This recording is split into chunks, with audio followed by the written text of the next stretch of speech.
Can't you turn that one on and that one off, please? Yes. And that one off. Thank you. Oh, good evening, good evening. Yes, thank you very much. Much better. Appreciate it. Okay, I'm live. It's the Nazarite, bringing you Hebrew lore from days of yore. Sneezer is here. Tea time. Formerly Peace and Coffee. Yes, Peace and Coffee. And Blood Nose is here. Good to see you. Good to see you. So I'm going to continue the chat. As if I'm not mistaken, yesterday I did complete the ongoing chat during the live stream, but I neglected the Thursday night's chat. So I'm going to go with that. Dive in right in. Unless you guys have something specific, or gals, whoever's watching. I think it's all guys at this time, but whoever wants to. A topic, something they learned today, something that has shined before them, a teaching, a piece of lore, any kind of help would be appreciated in this world of ours. Q&A is up and running. Sneezer asks, how much do you know about Carlos the Jackal? I don't know anything. I've heard the name, and I've seen the movie The Jackal. So if it's based on him, it might not be at all, and I might just be associating it, but it makes sense that he was a gangster or some type of organized crime-ish person. Carlos the Jackal. And if I'm going to connect it to the film, so I'm going to say it's an assassin, not a serial killer, an assassin. But I don't know anything about the man, not a thing. So tea time, shalom, blood nose, shalom.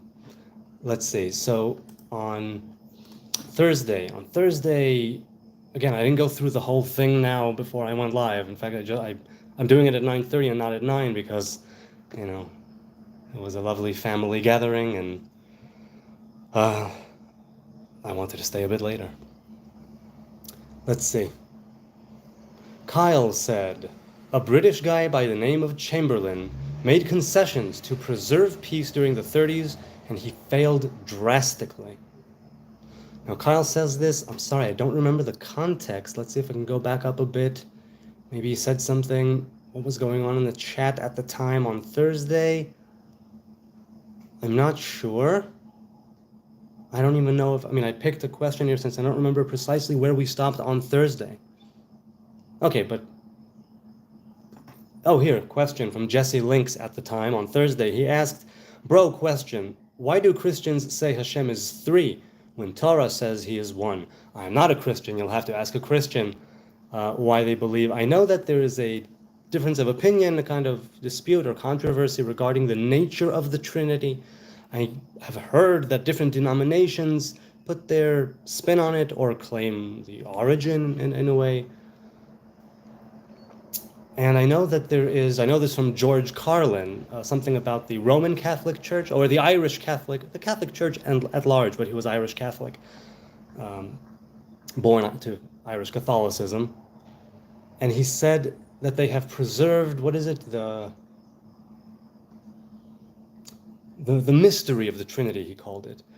And it's a kind of thing where, from what I've gathered, to certain Christians, that Trinity remains a mystery.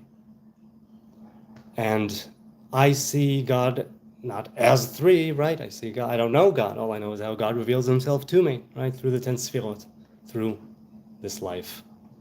So why do Christians say Hashem is 3? I don't know. You'd have to ask a Christian. As for Torah saying he is 1, yes, I concur. The Torah does say worship the one Hebrew God. Blood Nose, right to the Hebrews.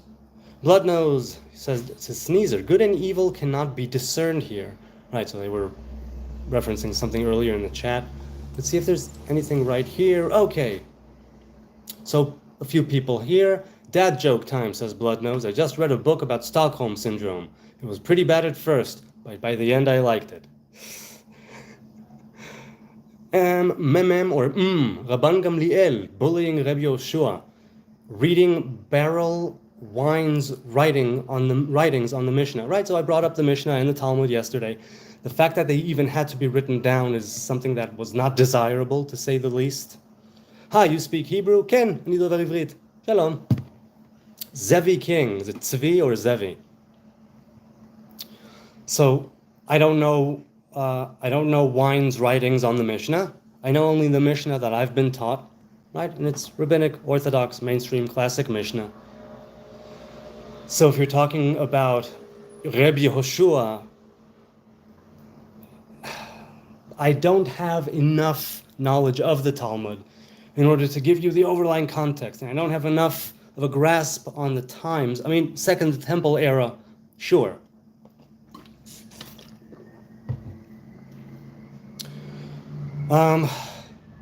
Reading barrel wine.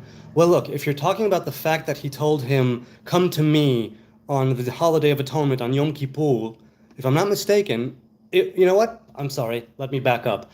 Which particular bullying are you speaking of with Rabban Gamliel? Is it the one where he tells him, right, there's a difference, they have a dispute over when the new moon is, which makes the holiday of atonement on a different date? And Rabban Gamliel says to Rabbi Yehoshua, if it is the bullying that, associatively, this is the bullying that I thought of, it might be a different bullying, and MM will tell us, I hope. But he basically said, you know what, you're saying, Rabbi Yehoshua, if I'm not mistaken, it's Rabbi Yehoshua, I might be telling a whole other kind of bullying, but it's still a bullying in a way, a teaching, a bullying. So maybe if it's not this particular one with Rabbi Yehoshua, it is one that I associate sort of with bullying, if you will, and I'm using that term very loosely. He tells him, okay, we have a dispute over when the holiday of atonement is, the holiest day of the year. I command you that you must come on the date which on your calendar is the holiday of atonement, Yom Kippur, to come to me with your pouch, right, your purse, your money, and your walking stick. And he did. And when he arrived at Rabban Gamliel's doorstep, or house, home, study, wherever it was, his yeshiva, the inner room, and he stands up, Rabban Gamliel stands up and he kisses him on the forehead, if I'm not mistaken, and he says that you are welcome, my master and my pupil. My pupil, because my master, because you were, because you had more knowledge than me, and a pupil, since you still did as I commanded you to do. Right? Gzera, as it's known in the language of the Mishnah. אני גם מדבר עברית, מה קורה? וואלה, הכל טוב. כמה שאפשר להיות טוב בימים האלה. You live in Israel, so do I. Shalom, shalom. I'm Jewish, so am I. Though I go more with Hebrew.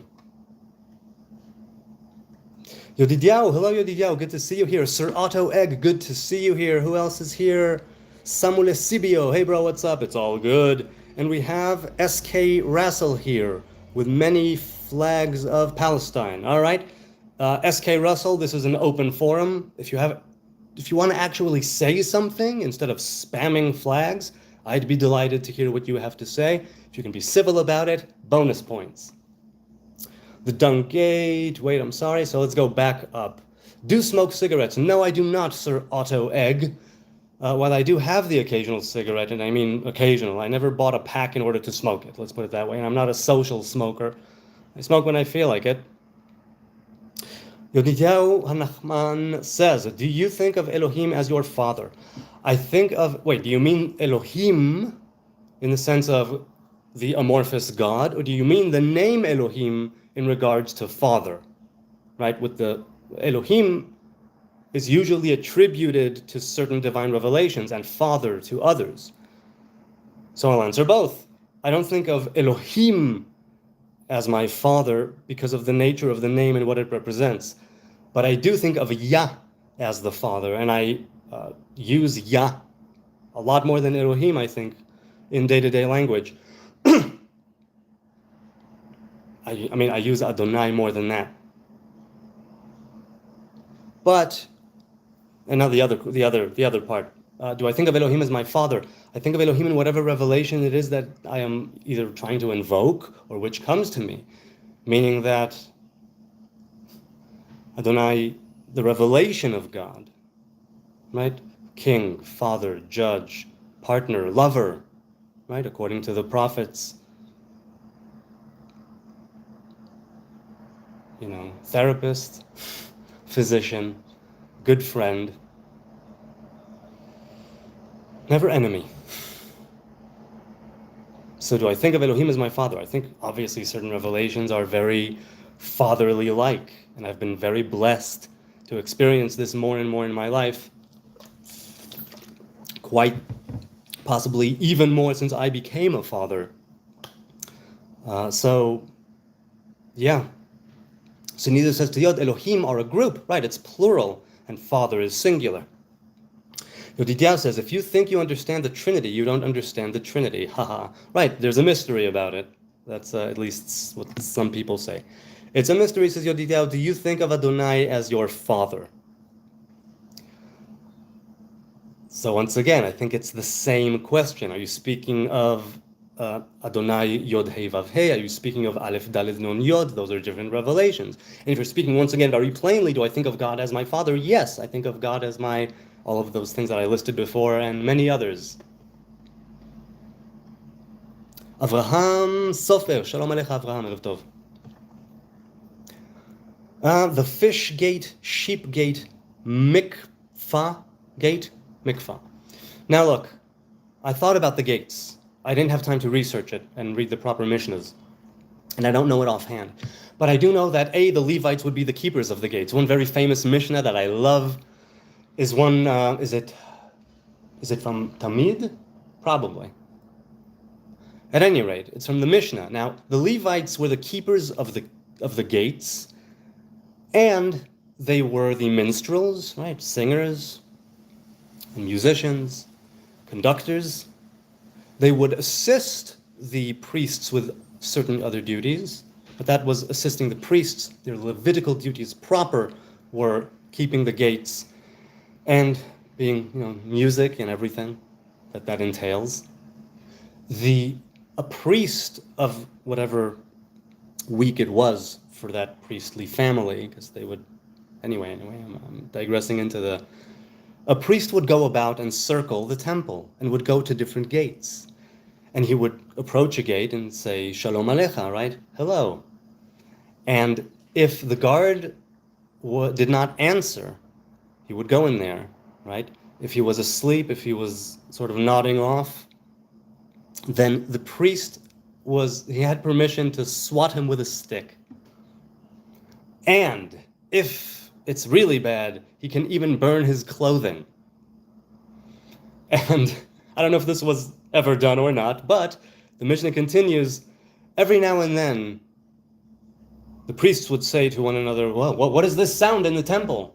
And another, a wiser or more knowledgeable priest would answer, oh, that's just the son of Levi who's getting smacked for neglecting his post.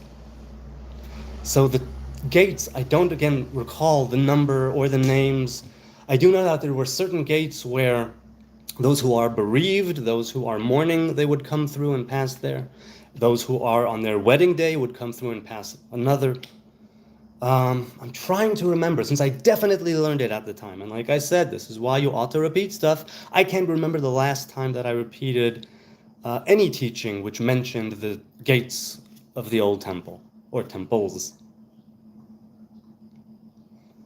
I can't remember offhand, so I'd like to revisit those, because I know that I did learn it at some point.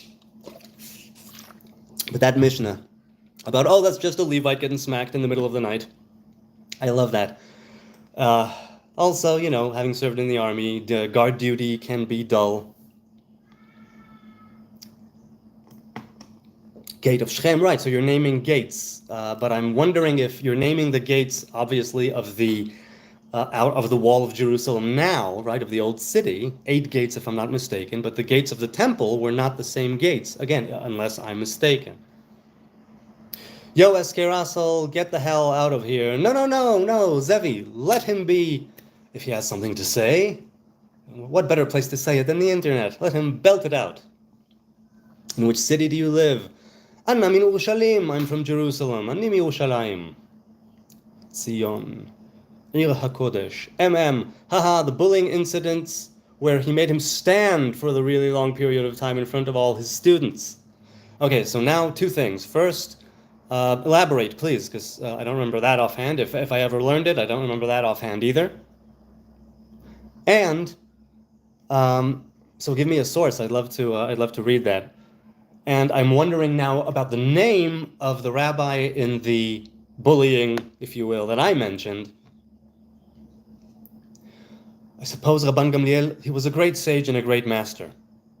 But I suppose he had to have a lot of discipline, because if you're in charge of the Beit Din, of the High Court, there's a great burden on your shoulders, and it doesn't excuse you to be an a-hole, but sometimes I think you need to be very strict, particularly with your pupils, because there's something that you want to convey to them that is a path, that is a way, and then they can branch out, but you need to do your thing and do it well, do it diligently as a master, right? Chachamim hizaharu b'divrechem. Sages, wise men, wise people, be careful with your speech, it says in Pirkei Avot. Right? You might say the wrong thing, other people will drink from that well, and they will spread diseases, metaphorically speaking. Spreading bad ideas that rely on what is a good root that can excuse you from so many things. Sometimes you, I suppose, lose that awareness and you hold on to that root so much that you will do bad things in the name of that good root. It's a question of straying and of hanging on to something too tightly, perhaps. I might be talking about, well, I'm always talking about myself more, I suppose. You look homeless, says Little Cherry Bill Tate. Gotta say, not too original, but I appreciate it nonetheless. Thank you. Thankfully, I have a lovely home. May it thrive and flourish in love. Little Cherry, he took a Nazarite vow. They don't cut their hair. Correct. I don't cut my hair. Sneezer says, I watched Zohan again. I watched that only once. Years after it came out, but only once. One of the few Adam Sandlers I enjoyed. I loved, look, what I took away from the Zohan, and I haven't seen it in over a decade, maybe 15 years. I saw it a few years after it came out. I forget when it came out. But anyway, it's been like a decade, I think, since I've seen it. Hummus is what I took away from it. I am such a fan of hummus. It's running through my veins constantly. Constantly. So, I love all the hummus references. I love all the hummus usages. That's what I took away from that film. I don't remember really anything else. Not the story, the plot, love interest, whatever. I just remember the hummus and that I loved it. Do you think of Yeshua as your father? Haha. Well, my father is not named Yeshua, so no, I don't. Once again I say, I know you're joking with the haha, but I must say it every time. It could very well be that if I was around at his time, I would have followed him too.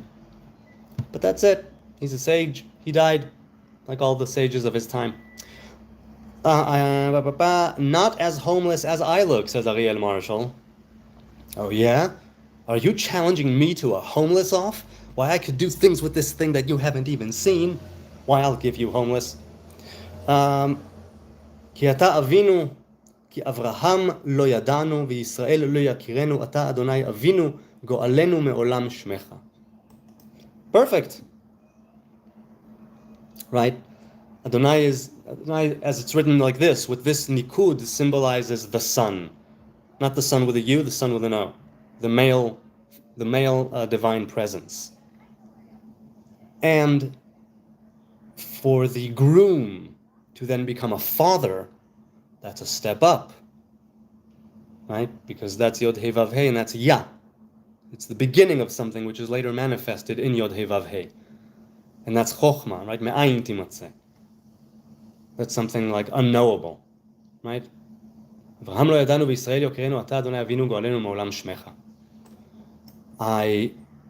The Go'alenu me'olam shmecha I recall from the prayers, but I don't recall this particular verse. Hang on a second. Oh, wait, did I lose my spot? Yes, I did. Ah, there it is. So hold on, I need to look that one up. Yeshayahu. Okay, so it's Isaiah. Oops. Okay. Now, I don't have the context. I'll have to read it later in context, but I put it on my notes.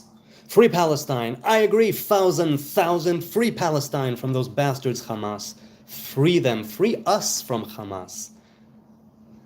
Was Samson Nazarite? Samson was a Nazarite. Shimshon, he was a Nazarite from birth. My vow is a Samson Nazarite vow. English or Spanish, says Robert Harrison. I am gay. LOL, do you also brush your teeth with hummus? I may as well, right? But no, I brush my teeth at this time right now with a like activated charcoal stuff. It's black toothpaste. That's what I'm working on right now. Taylor 26, hi, good to see you. They think the mighty prophet of the Druze is Jethro. Right, I've heard that too. But others think it's another Midianite person. But still, Druze is an Abrahamic religion. I'm inclined to agree, not based on because the religion, because I don't know it. They keep it hidden in secret, and I haven't sought it out. But I know that there is a connection to, or a kind of a root connection to, well, not root, but Islam does have to do with it, if I'm not mistaken. It's a, well, never mind. So yeah, an Abrahamic religion. It certainly seems like it. I didn't write Yeshua, I wrote Yahu. Oh, okay, well, since I don't pronounce it that way, no, Yahuwah is not is not it. Brachot 27b. So I learned brachot b'kiut, right, like going through it, understanding it in the plainer sense, without all the mefarshim, without all the commentaries. Maybe some Rashi and Tosfot on the page, but brachot is a Gemara that I learned since I did go to Orthodox high school and grade school. But when I arrived in yeshiva a year after high school, or the following year, well, my Gemara needed work. So I believe that I started we had 2 sessions of Gemara, morning and afternoon. In the morning, I think I studied what the entire yeshiva was studying, that tractate, that Masechet. It may have been Baba Matzia or Baba Kama, one of the Babot, I think.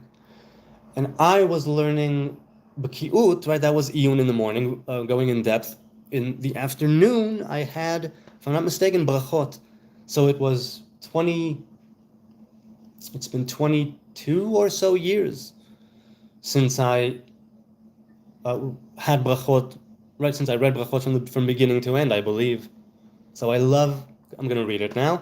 I don't know what translation you're using, but okay, Brachot 27b. Wow, what a rant about Brachot, huh? Rabban Gamliel gets deposed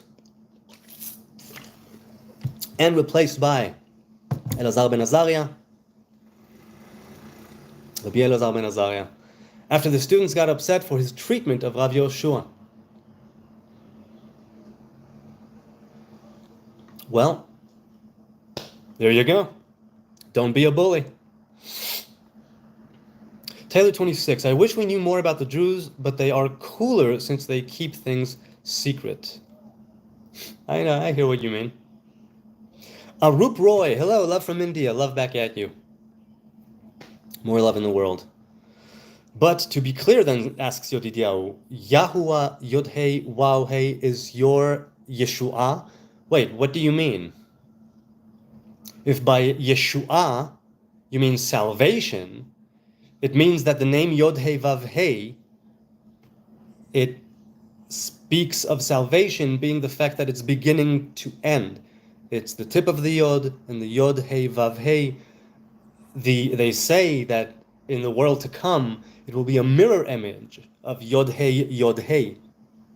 And the Vav-Hei that's in control here, the lower 7 Sfirot, the lower 7 revelations, it will all be elevated. It will be in a different consciousness. And instead of Yod-Hei Vav-Hei, it would be Yod-Hei Yod-Hei.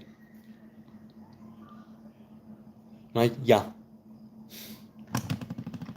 So, to be clear, that's not making it any clearer, except for me saying that the name Adonai Yod-Hei Vav-Hei has salvation inside of it, because it's beginning, middle, and end. It's Emet, Tiferet.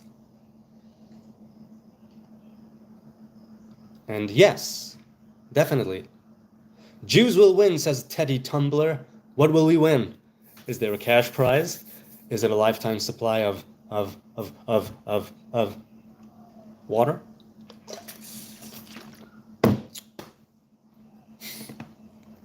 Let's see if there are any questions in the questions thing. I haven't looked there in a while. Okay, let's a couple of questions from the question portion where Tea Time asked a few questions. I'll answer one and then I'll jump back to the other chat. Do you ever burn Ner Havdalah candles? Yes, I do. When I break the Sabbath with fire and with song, or at least recitation, and with spices or herbs, and with not wine, since I don't drink wine. Yes, I do that every single Saturday night in order to differentiate from the sacred and the workday, right? The Kodesh V'chol. So, yes, I have, and I do every week. Oh, wait, where was I? Oh, I'm sorry. Back to the live chat. Live chat, here we go. Nazarite, what branch of... Wait, hold on. Oh, okay.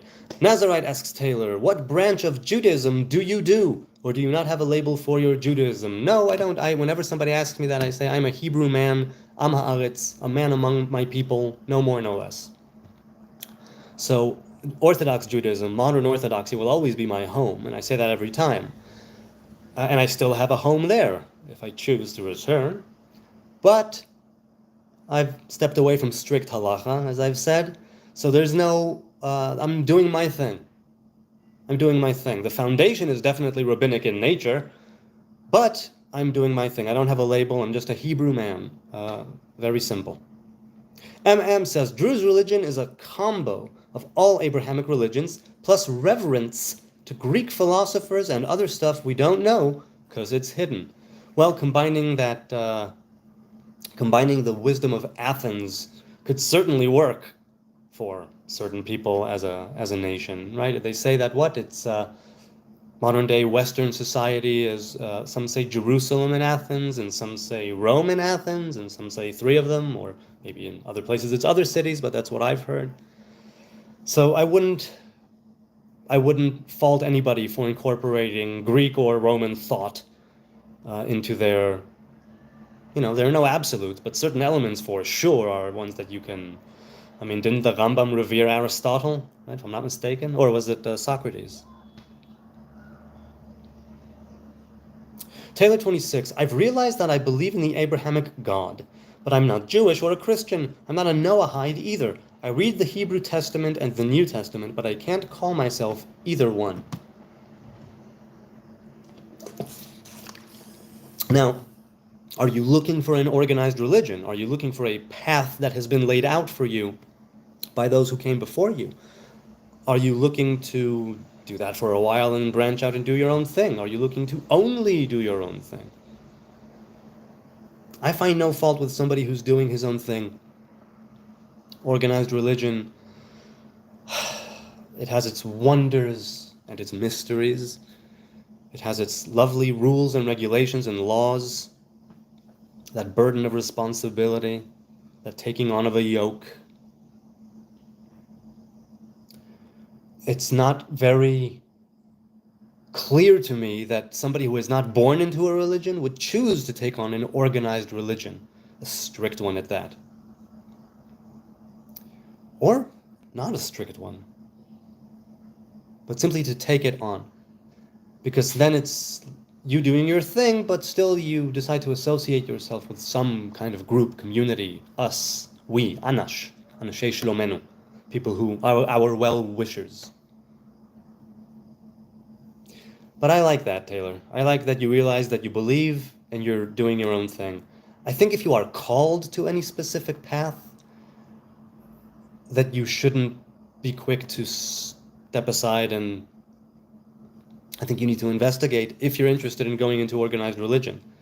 If something is calling to you, it behooves you to, answer the call, maybe not in fullness and commit totally to something, but to, if something shines before you, go and investigate. Let's go to Q&A, says Tea Time. Let's go for another question in the Q&A, which are his. Let's see. I remember reading on Orthodox Judaism, says Tea Time, and how if an Orthodox Jew drops a holy book, would kiss it 3 times. Well, any time that something holy, something sacred fell down, be it a talis, be it tefillin, be it a holy book, right? The prayer shawl, the phylacteries. And if a Torah scroll falls down, for instance, it's like 10 people need to fast if there is like a congregation, or at least that's tradition. Yes, to kiss it. Now, people erroneously, but lovingly, do it with their yarmulkes, even though there's no sacred element to the yarmulke. They do set it apart, and in that sense, it is sacred to them, though it's not traditionally sacred, like putting a piece of cloth on your head. But yes, kiss it once, kiss it 3 times. I've been doing that. I've been doing that for a long time. I still do that. There's an intimacy there. There's an intimacy there, and I have books that I've owned for over 20 years that are falling apart, pages ripped out, being with kids and a dog, and it's like, a life. And yet I am loath to put them away and buy new books. The same ones, maybe the same, I don't know what, but I like the used. There's an intimacy there that I love. So, the phylacteries, though I no longer wear them, and I hope my kids will. But to drop a holy book, they would kiss it 3 times. Yeah. Tea time continues. Oh no, let's go back to the chat and continue with tea time afterwards. Where am I? Oh, I see. I keep moving over a tab. Okay, live chat. Here we go. Lifetime supply of hummus. Okay. John, says Randy. Hello, Randy. Do I make you Randy, Randy? Yeah. Okay, something from the New Testament. Let's read it. And he himself is the propitiation for our sins. I'm guessing that means atonement. I don't know the word. Forgive me, I'm ignorant. And not for ours only, but also for the whole world. Yes, people who believe in the New Testament believe that Jesus died for everybody's sin, to which I go, okay, more power to you. Go for it. Sneezer says, lifetime supply of hummus. Yeah, lifetime supply of hummus would be nice. But, if let's say that's the only hummus I'm going to eat, well, I will go with something that's not store-bought. I will go with something that's, not a supermarket or a regular brand. I'll go with hummus pinati or hummus talpiot. Why, 2 of the best in Jerusalem, I say. I love their hummus. I love store-bought hummus, too. Taylor26 asks, what is the connection of Lebanon being similar to Laban, father of Leah and Rachel? So Lebanon is mostly associated not with Lavan, the human and the character in the Bible, the man, person, but with Lovin, which is whiteness. Let's say when the Torah speaks of the cedars of Lebanon, it speaks of a certain divine revelation, right? Something that is rooted in ground, but goes very tall. And Lebanon is where it touches that whiteness. Whiteness is often associated with Keter, much like there is, let's say, the idea of pure white light that we see in all these colors all around. The light that is broken through the rainbow or a prism. That pure white light, if you will. Not of the sun, even though it is of the sun, but that idea, spiritually speaking, of a pure white light. Whiteness, Loven, is associated with the epitome of Rachamim, of balance, right? The line of mercy running down the tree of life. As for the connection between Lebanon and Lavan, or Laban, father of Leah and Rachel, I don't know if there is a connection. I don't know. Alextazi. Hello, Alextazi. I think you've been here before. Amona. Don't say God name for nothing. Amonai. No, I don't go with any of those. When I say the name of Adonai, I know exactly what I mean. If I'm in a place that's improper, or if I myself am unclean in some way that I would deem, that I'm not going to say God's name, then I would go with Hashem. But I decided many years ago that instead of saying the name, and, I want to specify a name. It's part of what we are doing here in this world. So it's not saying it for nothing. Believe me, when I say the name Adonai, I mean it wholeheartedly in body and in soul, if you will, and in spirit. And I don't say it in any kind of, I think, irrespectable way. Non-respectable way. Taylor 26, Hezbollah is playing pretty dangerous games. They sent a drone to an Israeli gas rig, but it was intercepted. Well, that's a terrorist organization for you, always pushing the envelope. Robert Harrison says, I remember a certain rabbi's Talmidim, his pupils, got mad when they seen a video psychedelic Torah. Yes, that's right. Certain pupils of Rabbi Yaron Reuven, which I have nothing against. That's right. Why do you bring that up? I brought that up yesterday or 2 days ago. 2 days ago was Shabbos. I brought it up yesterday or on Thursday. Who cares what they think that rabbi? Who cares what they think that rabbi? And then that's it. Not sure what you mean. Was it cut off? Bloodnose says, can you explain the New York City synagogue tunnel incident? No, I can't. I only saw a headline. Was it a tunnel that Chabadnikim, right? Chasidei Chabad Hasidim, they made a tunnel to the New York City synagogue? Was it them? Am I remembering it correctly? What's the context? I remember reading a headline vaguely a long time ago. So certainly I can't explain it. So no, I can't, because I don't know anything about it. Good evening says, is it Louis? Oh, it's Louis Lewis. Hey, Louis Lewis. Hi there, how you doing? Hi there, how you doing? Okay. Hey, I think you need to read Gospels again. Obviously, Robert, you're a follower of Yeshua. And I would expect nothing of you, but, to say that. Y'all want me reading that New Testament.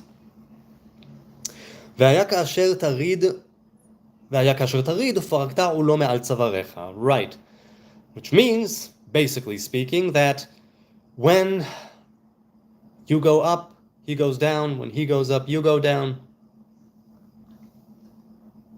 What do you think about this verse, says Yodidiao? Very plainly, I think it means when you are missing the mark and not doing what you are tasked with doing in this world, and I'm talking about Yaakov, about Israel, about the nation of Israel, the people of Israel, though to some degree it might involve every human being who believes that they have a task. Right? You will shed his yoke from your neck. You will take off his burden from your neck. The sibling rivalry is deep. And there's going to be ups and downs. And I'm reminded a lot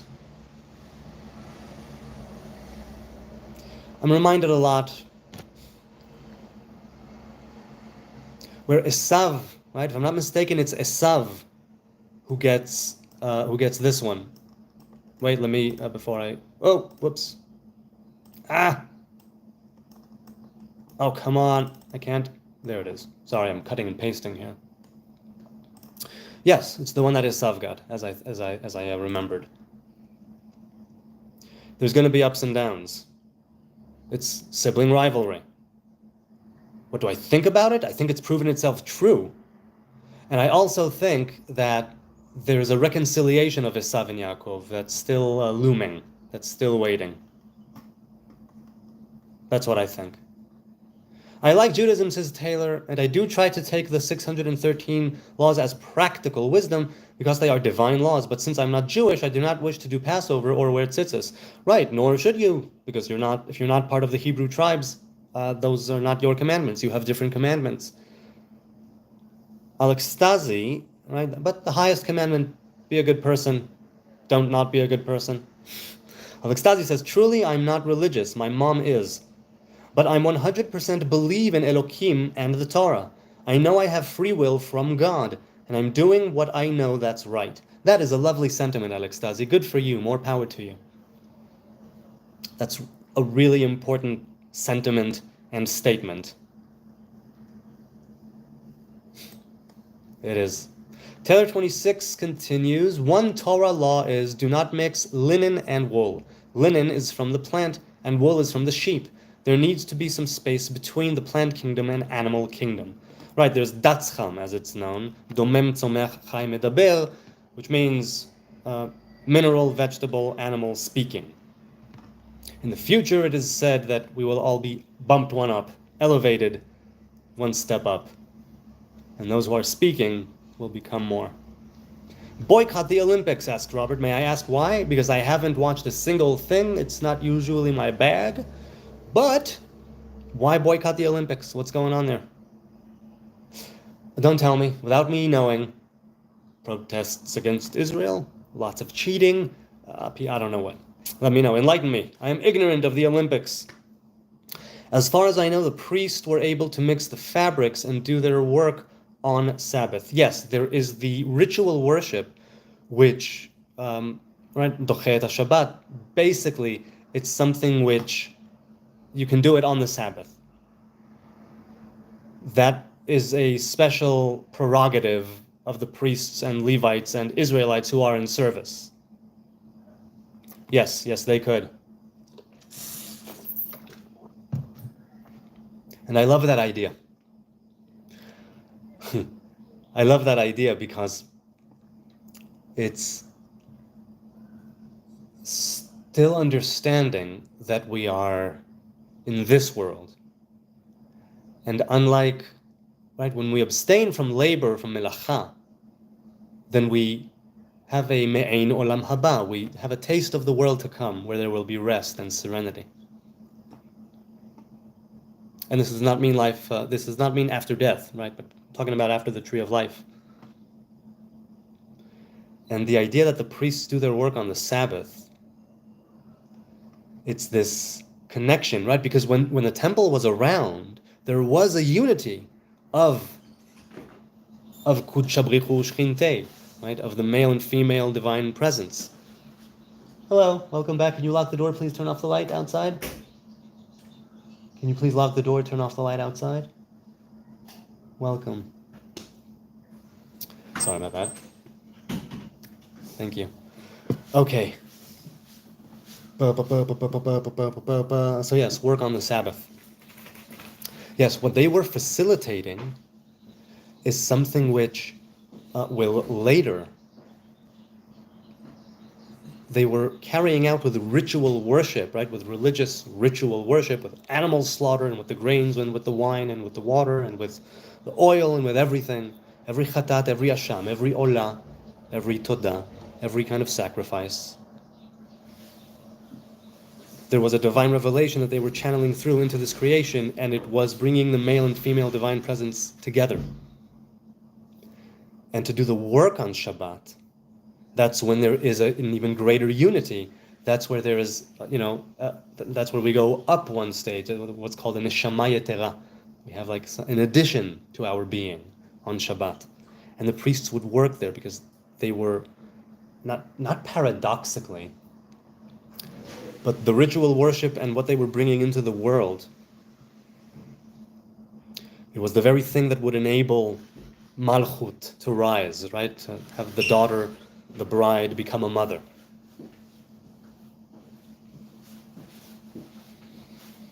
Okay, let's see. What did Jacob mean when he said that Judah's teeth were whiter than milk in Genesis? So which interpretation are you looking for? The teeth are associated with wisdom. It's also the Gematria of Lev, 32, having to do with Bina, having to do with the heart. Teeth that are white, once again. The whiteness has to do with Keter, and the teeth have to do with the beginning of digestion. Teeth have to do with that which can discern. Initially, before the stomach does its thing and separates it into the more minuscule and microscopic level things, and feeds the cells and the bloodstream, it starts here with the teeth. The teeth associated with wisdom, the teeth associated with discernment, the teeth that are 32, and that whiter than milk. Leven shinai mechalav. Now, it was supposed to speak, I suppose, in a very plain sense, to his purity, to his cleanliness before God, where even if he does things that are iffy, his heart is straight and true, and he is worthy of leading the tribes, physically speaking. That's what Jacob means. That's basically what Jacob means. I understand the rest of Judah's blessing except for this detail. Well, I don't know if I helped you or not. Right? Yehuda and Tamar, that's when he really stood out in the Torah. And with the story of Joseph, you can see that he learns from his mistakes, which is a very noble thing and an ennobling thing. And it can put you on a path of humility and always acquiring knowledge and putting it to practical use. And that's a great thing. That's a great thing. Tunnel incident, says MM, is literally just Chabadnik. Okay, Chabadnik Israeli kids wanted to expand the headquarters basement shul and were doing illegal construction. So what do I have to say about that? Chabad are passionate, and sometimes certain Chabadnikim do things that are illegal from, let's say, a halachic standpoint. Not all of them, obviously, and some of them do, some of them don't, and these people did something illegal in the sense of, well, tunneling. That was illegal. Everyone saw a dirty mattress and lost their minds. A dirty mattress? Say what? What do you mean? They were taking shifts? One dude drilling, one dude or tunneling, boring, and one dude asleep on a mattress? How did this work? Yedidiah says, have you ever seen raw milk? It's not white like the supermarket. I have seen raw milk, actually. It has a more cream-like, well, it depends on the milk, I suppose. Cow's milk has more of a cream-like thing. Obviously, there's a lot of cream. Or essence of a cream. Taylor, 26, says the Chabad tunnels are definitely illegal, but to accuse them of sexual abuse is crazy, and there's no proof of that? Oh, that's the dirty mattress? The hell am I reading over here? Why couldn't it be one dude sleeping, one dude tunneling? like a Looney Tunes commercial. Like a Looney Tunes video. Cartoon. Robert says, I don't believe this, but there's a guy in Israel who said he discovered Moses' tomb, or where he's buried. Well, people make a lot of educated people and non-educated people, those who are certified to make such assumptions, if such certifications exist, and those who are not, they make claims about the location of different sages and different tribes, the brothers, prophets, other holy men and women of old. So, and the Torah specifically says, and no man knew his burial spot to this day. But it could very well be because he was buried in the earth. He was a man, died like a man, put in the earth. So, okay, we'll have to wait and see what goes on there. When you say you don't believe it, do you mean I don't believe it? Or I don't believe it? No, it was probably the former and not the latter. Yo, honey from India, Ajay or AJ, 36. Hello, AJ. Hi to you. Good to see you. Good to see you here. And thank you for the compliment of calling me honey. I'm not sure how I should be reading it, but it's nice if you think that I'm sweet. Louis or Lewis, once again, says, just subscribe because I'm very interested in listening to you. I appreciate that. I was adopted as a child and raised a Catholic, but discovered my mother was Jewish, so I guess that makes me Jewish. Yes, halachically you're Jewish. So, Baruch haba, when did you discover this? I'm curious, Lewis or Louis. Feel free to correct me in the chat. Yedidiah says, the sages taught Esau is Edom. Edom is Rome. Rome is the Vatican, Christian nations. Do you think Vatican has the holy menorah or artifacts from the temple? I think that it makes sense, considering the nature of the time, or any time where there's spoils of war. Certainly spiritual ones at that, sacred ones, that is, that facilitate a spiritual channeling of energy, right? A revelation of divinity in the world. Something like the menorah, which never went out. Was always rekindled. Morning and evening they would tend to it. And I think there's definitely, I have no idea. I've never been to the Vatican, and I haven't done the research, and I'm not knowledgeable in this area at all. just based on my layman's view, I would think there's a few scrolls there and a few Hebrew artifacts there. As to what, I don't know, but I think it would make sense considering what Rome did, that yeah, I'm sure there's a lot there. I am. Lewis, I could literally move to Israel. Yes, you could, although I am not sure my nerves could cope. Well, it's a wonderful place to live in and a difficult place to live in. Yeah, definitely that. Robert Harrison, they mocked Yeshua. Lewis, I think you could. Well, yeah, you could. Bye Bye Tiki says Shubham Jain. Is it Jain or Jane? Hello, Subham. Hello to you. Good to see you. Please join the conversation. Yodidyao says, if your El came to you, so El is associated closely with the right hand, with chesed, with giving. If your El comes to you and you acknowledge is for sure was your God, the God of Israel, Jacob and Abraham, and he told you to go to war in the land to clear it of evil, would you listen? What do you mean comes to me? Do you mean came to me in a dream? Do you mean came to me in a vision? Do you mean came to me in the form of a revelation of human, a revelation of an angel, a revelation of a demon? Where are we standing here? Because to come to me can be any type of emanation, any kind of combination that is finally revealed to me in my inferior spot. I need to take that into account. Say Jai Shri Ram. Jai or Jai Shri Ram. Say Jai Shri Ram. There I have. Please, translation, if you please. I'd love to hear it. Yodidyao says to Robert, Moses was not buried in Israel, but the Arabs have a place called Nabi Musa, Prophet Moses. Yes, they do. I think you'll like this chat, says Lewis or Louis. Thanks, Robert. He said to Lewis or Louis. Robert said to Lewis or Louis. Okay, hey, main meme. I'm saying it. Jai Shri Ram. Jai Shri Ram. And I'll say Jai Shri Ram. Hail Lord Ram, or victory to the Lord Ram. Right, so Ram I know from Ramdas, but I didn't know the others. Sanizer says, wow, finally caught back up. Mental note, don't reprogram and watch HM. Andre Dreyer, 2 Jews, 1 cup. 2 Jews, 1 CP?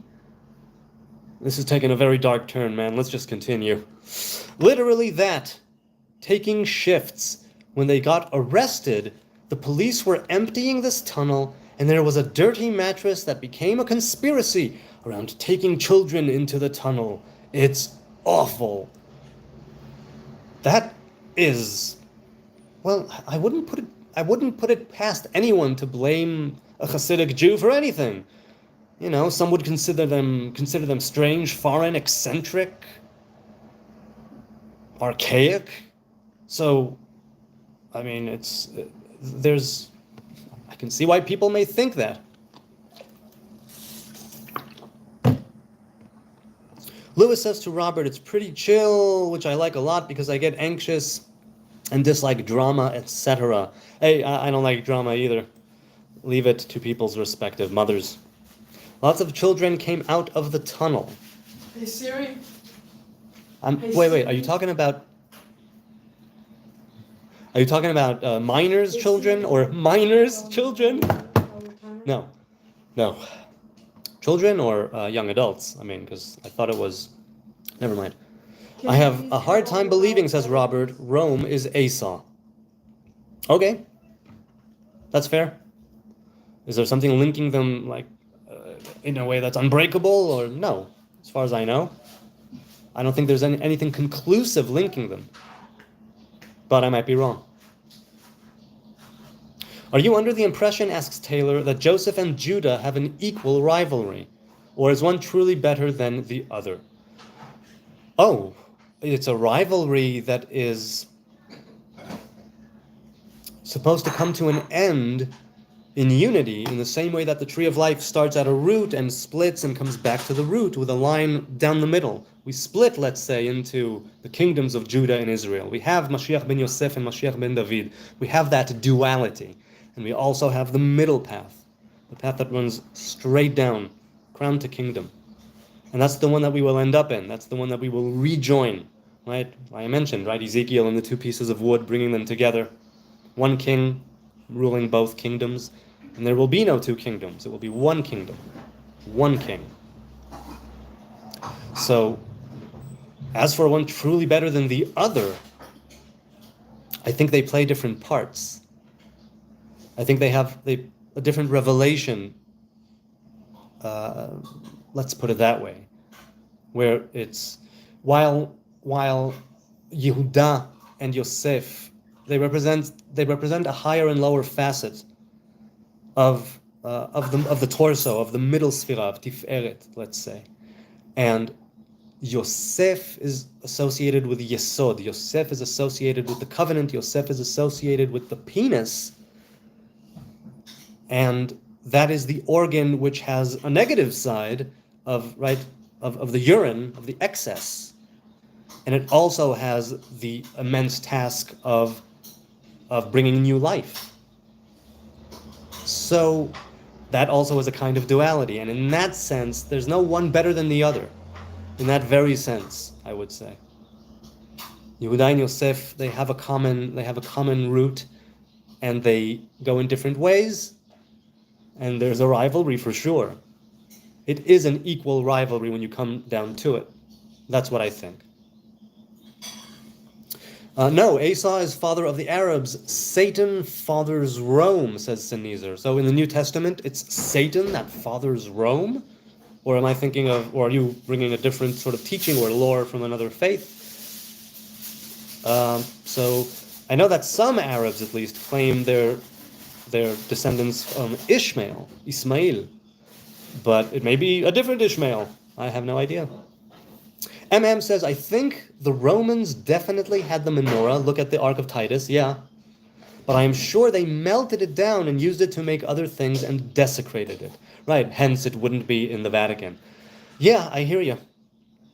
I hear you.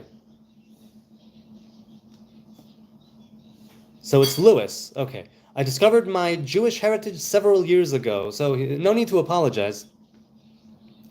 So yes, my way, the name is rather confusing. So okay, so it's... So wait, is it... So is it like Louise? Okay, well, let's go with Louise. Because it's not Lois, right? And it's not Luis. I'm all confused here. All right, Louise. Yes, I discovered my Jewish heritage several years ago. That's very interesting. I'm curious. How have you been pursuing it? I mean, are you considering a certain facet or sect or denomination? Do you no longer live in Europe? No, I came back 3 years ago to Israel. Back from the Netherlands. Well, whoops, I lost my spot. Oh, here I am. Yodidiao says, no, came to you as real as can be, or whatever makes you realize it is real, not just a dream. Then, okay, if I got a divine call to, I'll repeat it, I'll go back and repeat it.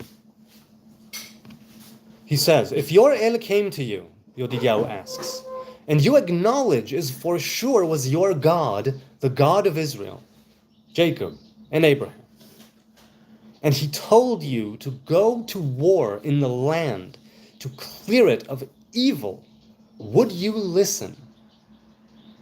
That is the question. I think that if I would get such a call, I would have to understand where it's coming from, not from where it came, but in how I perceive it.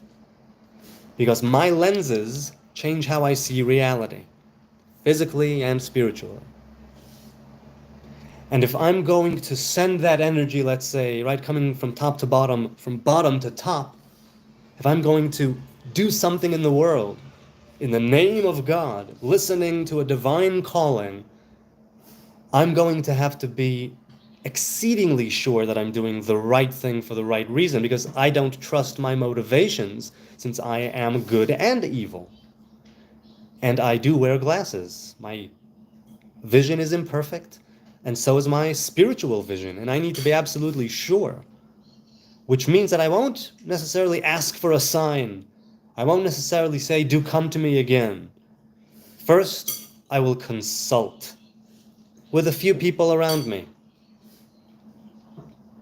and see where we take it from there. Because I believe that just like um, the king had to sometimes consult the Sanhedrin or the high priest, I must consult those wise people around me, spiritual people around me. That's what I would do. Would I listen? Yes, I would listen. Very carefully, I think. I would listen to the call from beginning to end. And if there was an urgency there, then I would have to explore the urgency. Because of me wearing glasses, spiritually speaking,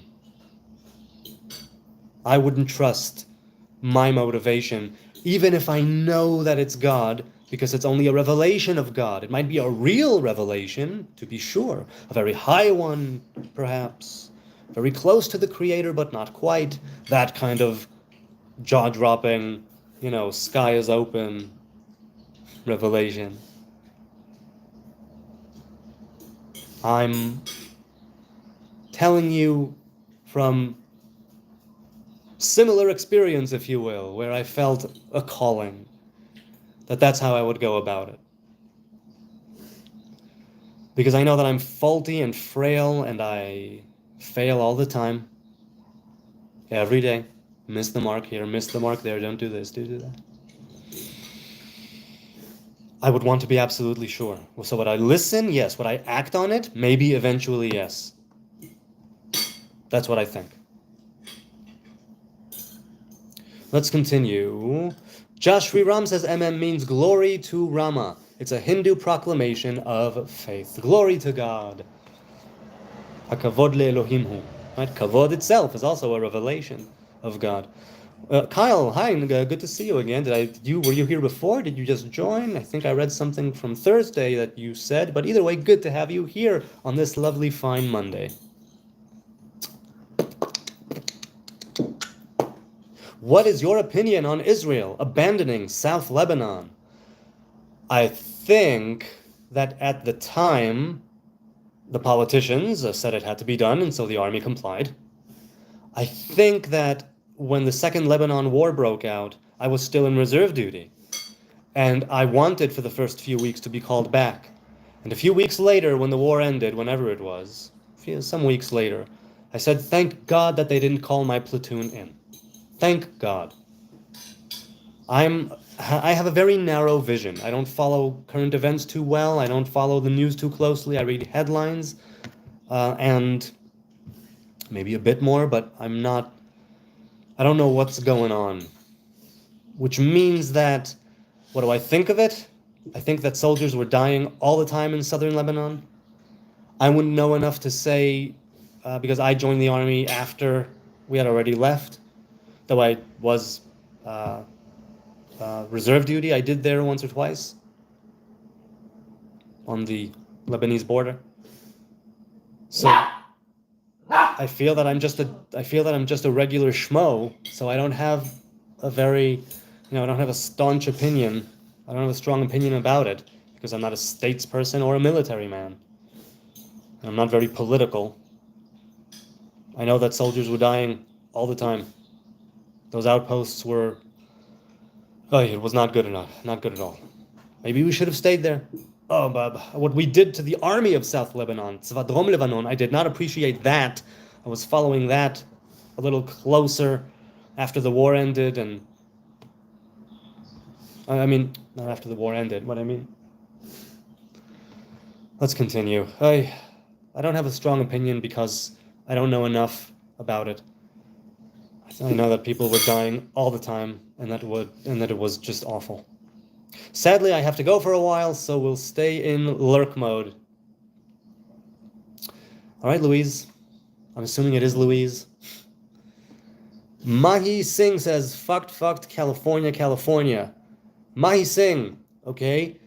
Are those two mutually exclusive? Are those sort of joined? Are they like a parentheses inside of a parentheses? Could you elaborate on the fucking and the Californiaing? Thank you. Yodidiao says, and not only you, I'll go even more. The God of Israel comes to all over Israel as in the days of Yehoshua to clear the land.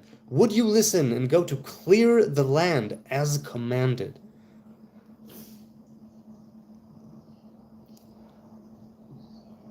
I'm inclined to say yes. Although, I would go with a heavy heart. I'm not a man of war. But I would go because I know that if I'm getting drafted back, are we talking about an actual army or some sort of other? If we're talking about the IDF, they'll draft me and I will be back in my position as field medic or platoon medic. So I would want to go there and be there for my brothers and sisters. So that's what I would do. If it's some sort of post-apocalyptic army of, warriors and I don't know what, if all of Israel as one are going all in on something, I would be inclined to go along with them. Because even though I may want to skip Messiah, Temple, while I would want to be able to bypass all of that and not a shortcut, but just getting there sooner to that place of a unified human race, Eden, the tree of life. I understand that it is a world of duality, of good and evil, a lot of good. And if there was an apparition, like in the time of Yoshua, if there was an apparition to all of us as one, going, mobilizing our forces, yes, I would, because I believe that the Torah teaches that sometimes we gotta fight, and the Torah teaches that sometimes, or we ought to do it as one. So yes, I would. I think I would. I don't want to abandon my brothers and sisters in uniform, now do I? Oh no, a bunch of you will have to leave now if you worshipped another god. A bunch of you will have to leave now if you worshipped another god.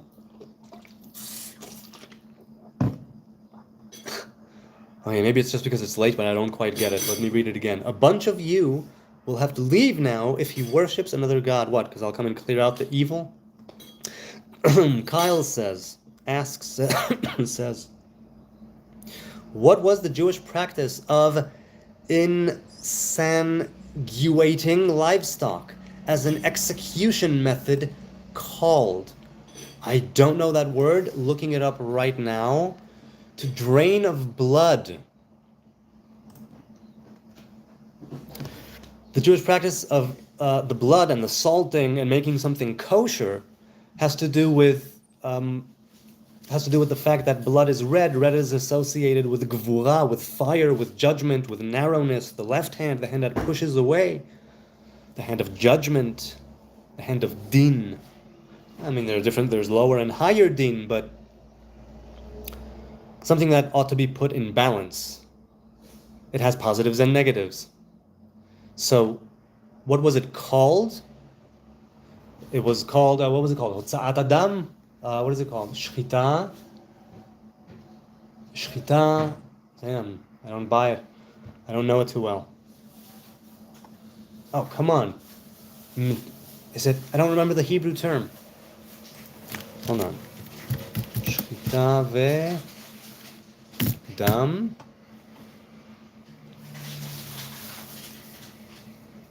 Okay, is it Hotza'at Dam? Hakazat Dam? No, it's not Hakazat Dam. Hotza'at Dam. Dam HaNefesh, okay. Hold on a sec. Yeah, so the salting. But what is the halachic name? Schitat Hadam. Schitat hadam, to squeeze out the blood. That's what it's called, schitat hadam.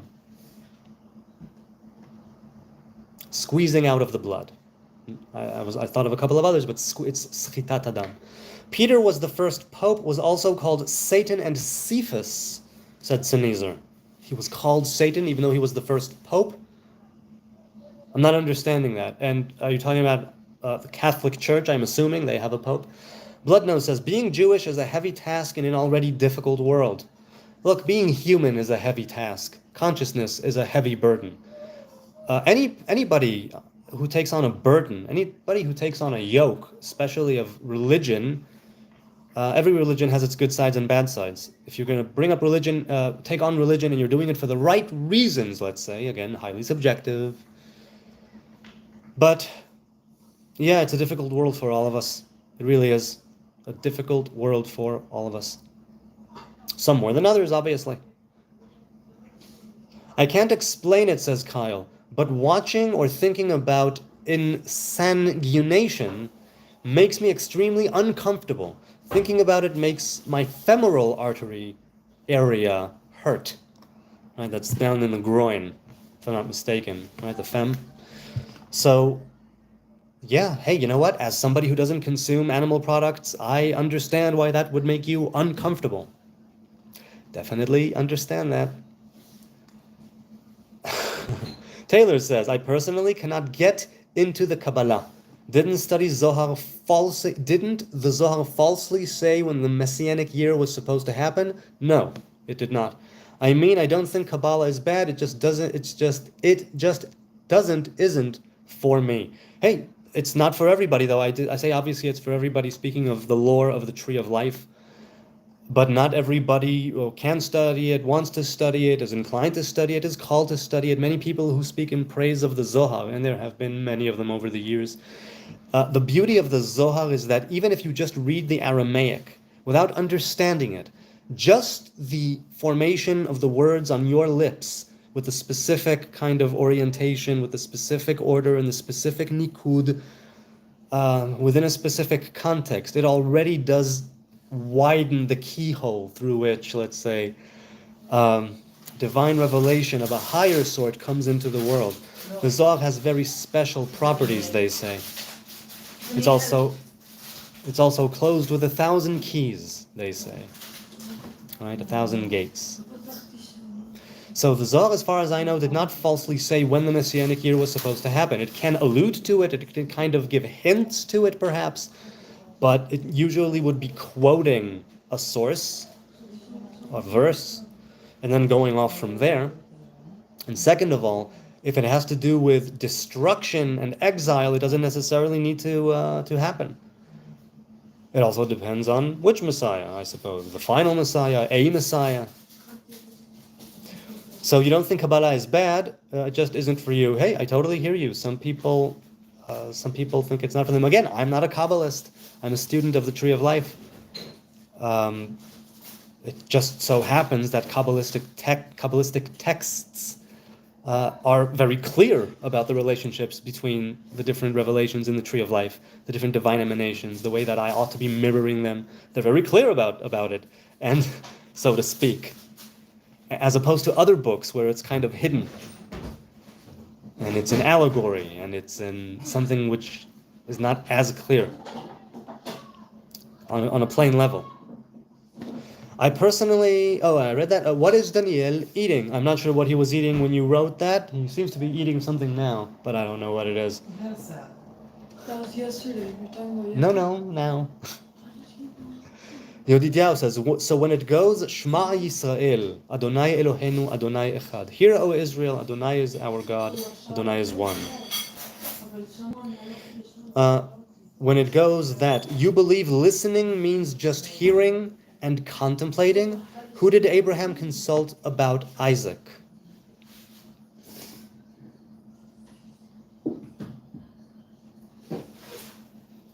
Well, again, when I look at that, I look at it on a few levels. First, it's a proclamation of faith, like the Hindu individual had there before. Do I believe listening just means hearing? and contemplating? No, I believe it's doing. But I believe that when it comes to the commandments, let's put it this way. In that case, the answer is yes. If it's just me, like I said, I'll stick to that. I'll still stick to that. If it's just me, then it's to hear and it's to process, let's say. Either way, there's also to process. But very, very plainly, Shema Yisrael Adonai Eloheinu Adonai Echad, Moses says this to the children of Israel. He knows that they're going to go astray. He knows that they will forsake the covenant, even when the covenant does not forsake it. And hopefully they will return to the covenant. He keeps teaching them and telling them, stick to the Torah. This is your knowledge. This is your wisdom. This is your path. This is your way in this world of good and evil. This is it. It's life. It's your life. Shema Yisrael, Adonai Eloheinu Adonai Echad. Don't make the mistake of thinking that Adonai and Elohim are different. Don't make the mistake of thinking that you ought to separate them. Right? 10 Sfirot, 10 and not 9, 10 and not 11. These are the revelations of God in the world. And eventually it's Echad. It's one. In a world of duality, remember the one. So it's hearing and contemplating literally when he says that to them. What is he saying? He's saying, hear it, continue to hear it. Right? Teach it to your children. Have a continuity of narrative alongside the Torah that you practice and preach, because Adonai Eloheinu Adonai Echad, because Adonai is our Elohim, Eloheinu Adonai Echad. Adonai is one. And this is what we were given. This is our way. This is our tradition. Continue hearing it. Let it ring in your ears. And that's why it's a proclamation of faith, and it's also a proclamation which leads to the commandments inexorably. It's tied to it, because when he is telling them before he passes, Shema Yisrael Adonai Eloheinu Adonai Echad, it means remember the one, and hearken to the commandments. And again, it goes on to say, you will be able to see the fruit of your labors in Torah in the physical reality, through rain, through grain, through peace or lack thereof. You'll be able to see these things. When you do your job, children of Israel, the world will find its way of balancing itself around you.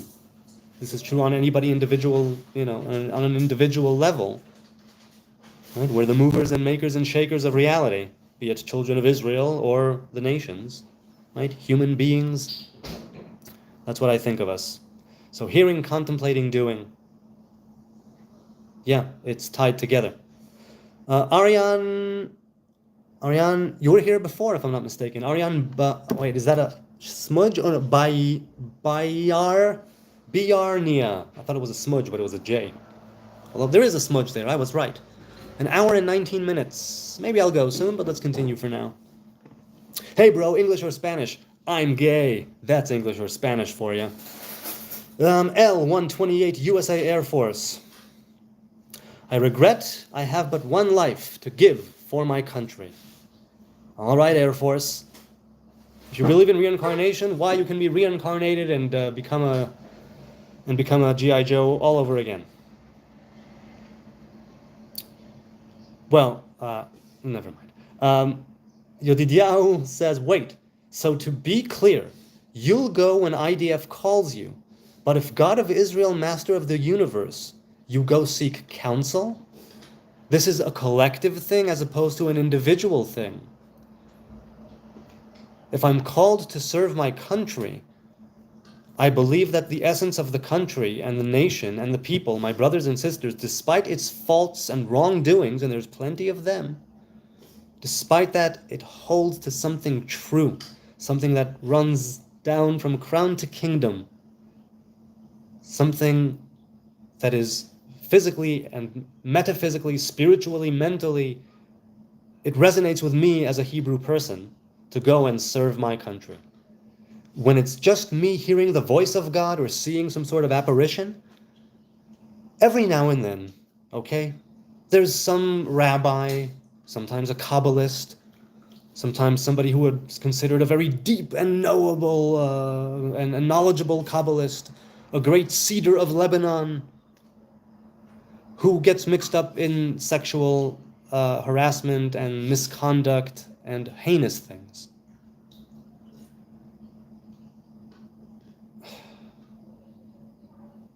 And I say to myself, those people did it thinking that, let's say in one case, that their sperm was holy, so holy that they had to spread it among more people. It was bringing more holiness into the world when this rabbi slept with these women. I don't believe for a second that he doubted that that was actually divine instruction. I don't doubt that.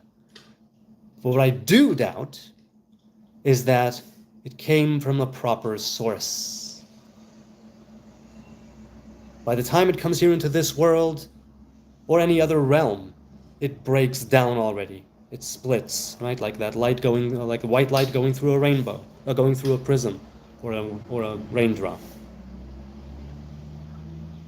I would have to investigate myself very closely. Very closely. By the way, I'm all hypothetical, right? Obviously hypothetical. I'm answering on the fly here, okay? I think that it's because it's me. Yes, I would need to counsel. If it's the IDF calling me, I will join again. So that may not make sense to you, and it may not make sense at all. I'm allowed not to make sense. That's my prerogative, as a human.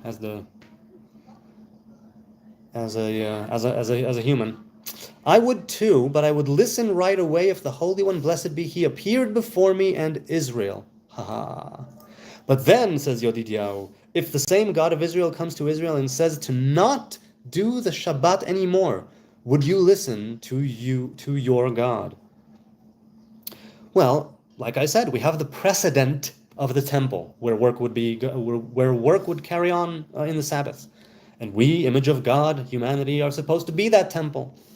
So I would be inclined to say, yes, let's do it together. Yes, if we're doing it together, we do it together, yes. Because I think it has a precedence in the labor of the temple, the temple worship on Shabbat. Ali Afraiv or Afravi. Hi, good to see you, Ali. Good to see you. Wait, hang on a second. I'm ignorant. Oh, it's Iran. Okay, because it's very small here. So I may have not remembered it anyway. Hold on. There I am, back in the chat. Iran, hello. Are you Persian? Are you Iranian? What do you hold to? Are you, what do you think of your leadership? I'm curious. Yod, beware, Satan appears as a being of light too. Yes, that's correct. That's correct. The light bearer, as they say. Sneezer, he said that to Yodidiaou. Yodidiaou replies, says, Peter was called rock in Aramaic, is kifa, that's right, like selah, right, which is very close to the word kippah. Yes, that's true.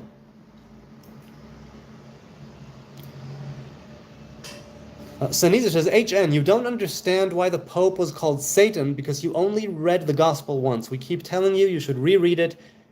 Once isn't enough. I agree that once isn't enough, but for what purpose? Right now, it still serves me to discern between that and the rest of the New Testament.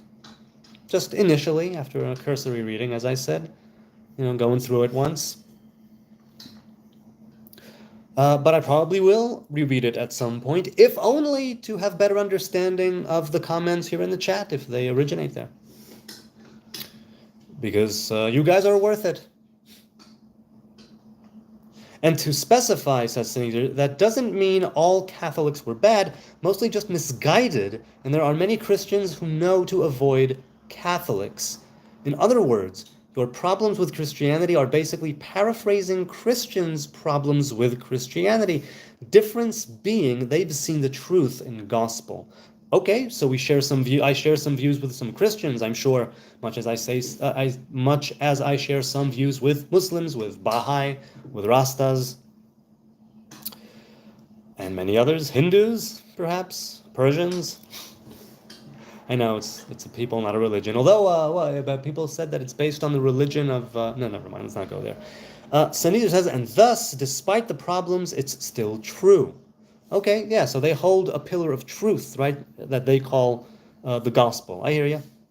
I thought Satan appears as a beautiful woman. The adversary appears, however, whatever the case may be, with you specifically. Again, you're looking at it through a certain lens. You are being shown a specific revelation in, well, what would be, in concordance with who you are, what you're doing.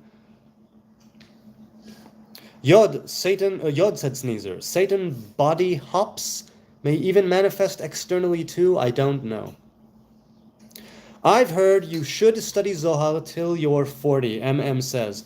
I'm assuming that you mean you've heard someone should not study the Zohar until you're 40.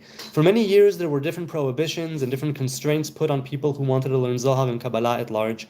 It's said traditionally they had to be 40, they had to be married, better with children, and have had enough meat and wine, meaning oral Torah, written Torah, Shas v'Poskim, the six Sdarim, orders of Mishnah, and the Talmud, Bavli, Yerushalmi, that they have all of that, halacha, proper. And then they can go into the orchard. Then they can go into the Pardes. Then they can go in deeper. And 40 is a very, well, let's put it this way. No, let's not put it that way. Let's just continue. So when did it happen that it stopped? For many years, these were in place, and for good reason. And then with the coming of the Ari, Rabbi Yitzchak Luria, in the 1500s, in Tzfat, born in Egypt, moved to Tzfat.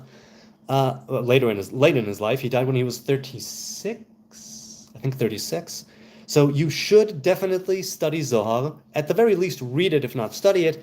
Anybody, any man, woman, or child of Israel could benefit from reading Zohar, plain Zohar, obviously in places that are proper, not if you're covered in, there's a time and a place.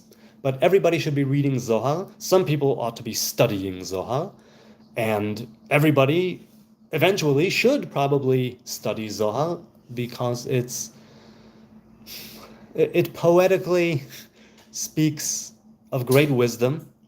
And depending on where you hold and depending on the interpretation, the commentary, whatever it may be, it can help to guide you in a proper path and supplement the written Torah and halacha, supplement it in a way that touches you differently.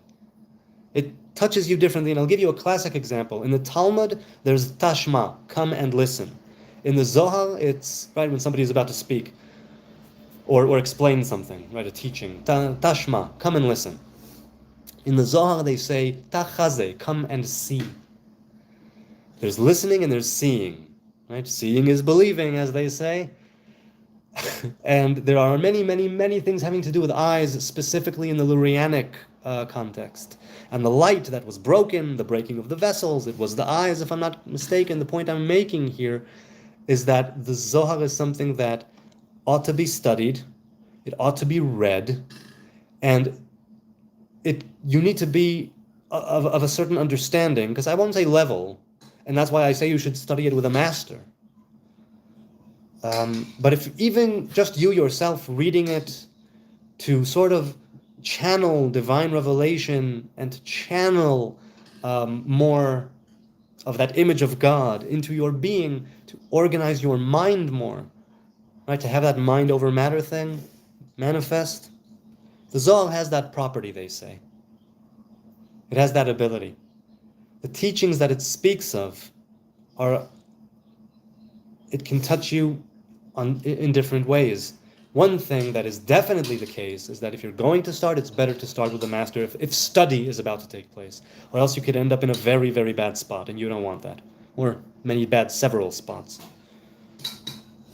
So Nezer says his favorite body to hope is most certainly Pope, but his favorite body to hop is most certainly Pope. Okay. Yodidiao says, are you speaking of Satan of the Christians or of the Hebrews? So Nezer says Christians. God of the Hebrews was basically Satan, judgmental and egotistical. Okay, God of this world. Right, in the same way that God has eyes and ears and hands and fingers. In the very same way. He is of a revelation in this world. Bong, James Bong, right? Trying to teach us something about ourselves as the image of God. If people can't even understand things you tell them 2 seconds ago, how come everyone is so sure they can interpret things correctly 2K plus years ago? In any religion, Hebrew Nazarite, I can't speak of any religion. I can speak of only the religion that I grew up in, right? Orthodox Judaism, Rabbinic Judaism. I believe that there was wisdom there handed down, and it's not 100%, but it's very, very close, let's say. I believe that the sages, being who they were, knowing what they knew about what's to come, or what they could have guessed after a few years of, nearly 3 years of siege by Rome, and Babylon for that matter. I think that the teachings of the Mishnah and the Talmud, though they do have errors, okay? Because again, they weren't supposed to even be written down. Let's put it this way. Let's say that the oral tradition never was written down, and the Mishnah and the Gemara, the Talmud, did not exist, and it was still all oral, right? From father to son, from master to apprentice, from mother to daughter, and and Hebrew to Hebrew. People discussing halacha, people discerning halacha, passing it to the sages, passing it down to the people. We had a high court, okay? And oral law remained oral. All of the errors that exist in the Talmud that are man-made would have been straightened out over time according to the evolution of the human race and where we've come in those 2,000 years. The origin of the oral Torah stands true, the backbone of oral Torah and of how you discern halacha from the verses and different things that you bring to make a case and an argument and how it's done. 13 attributes, right? Like the 13 attributes of mercy, at least according to one sage, right? Sages teach that you can't just interpret it however you want. It's a specific path, a specific way. Again, to channel a very specific divine energy into the world. It's something precise, discerning halacha. It comes from a root, let's say, of chaos, but it strives for order. And let's say that the Mishnah and the Gemara did not have to be written down. The oral law would be really, really different nowadays because of the advancements of the human race, who we are, what it is that we are doing. Prophets to match our inclinations to the good and to the kind would be manifesting. Okay, there would be a clear way to go to, nestled in Torah, rooted in Torah, with a high court standing, oral Torah still being oral, but you write it down because of exile, destruction, and woe, and the breakup of Anshe Knesset HaGdolah, the high court, the spirit of prophecy taken away. It was just something where they're like, okay, we have to write it down. It will have to be stuck for a while, until we can gather our bearings and get our act together and be Israel again and do our jobs and not be destroyed, not go into exile. But this oral Torah, this great path, this great way, it will have to be whittled down and written down. It's what's called Yerida Letzorech Aliyah, right? A descent in order to ascend. A descent in order to ascend. Much like you have gravity here, that you use the down motion in a roller coaster, right? You go very high up, you go down pretty steeply in order to gather momentum for the loops.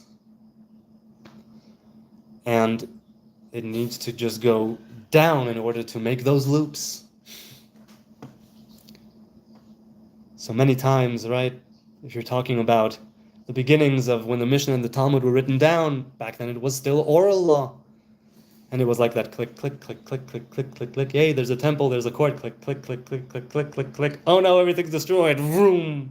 We got to go down. We got to whittle it down. We got to write it down. But it's for the benefit and that great loop that we're going to loop back to the beginning, go back to the ancient ways. Did you like my roller coaster thing here? Huh? So, yes, I don't know how they can do it in any religion, if that.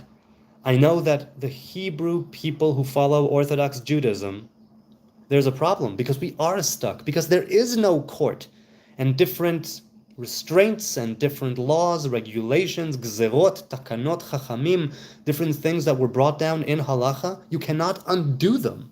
You technically, halachically, cannot undo them. So we are stuck, as I like to say, halachically speaking, where there was once a great banquet, we are now stuck with the crumbs of the day after. which are very good crumbs, very tasty crumbs. There's some of it is still good, and it is very much a taste of what was, but it's not quite the banquet now, is it? However, you stick around there and you eat those crumbs for 2,000 years, and somebody will walk in and say, "Hey, what are you doing? The banquet's over there." And you go, oh, "Okay, yeah,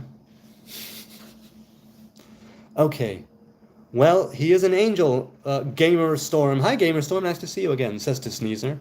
Sneezer says, the God of infinite creation, of infinite finitude, unconditional love, embodied most perfectly as Jesus, would be their Satan.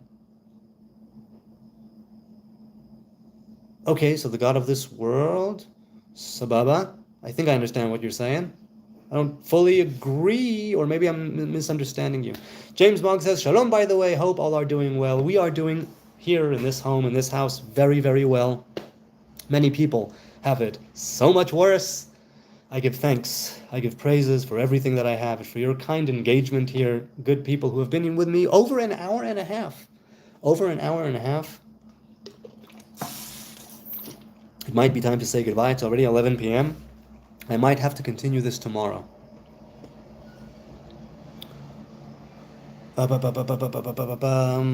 Yes, I will continue it tomorrow. I will say goodnight from Jerusalem. Thank you so much, all of you, for being here. You could be doing anything else right now, but you're doing this for whatever reason. You regulars, you people who joined now. Oh, I see V was here. Hello, V. And MM who was here, and the rest of the regulars, the gang. Right? We had Sneezer, we had Robert, we had Taylor26. James Bong was here, Aryan and Kyle was here, Muddy Singh, who did not get back to me on the California and the fuckery, and that's not good.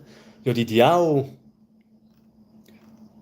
Louise, AJ, and Randy at some point was here. Also that Palestinian flag, and Tzvi King. Tzvi King was here.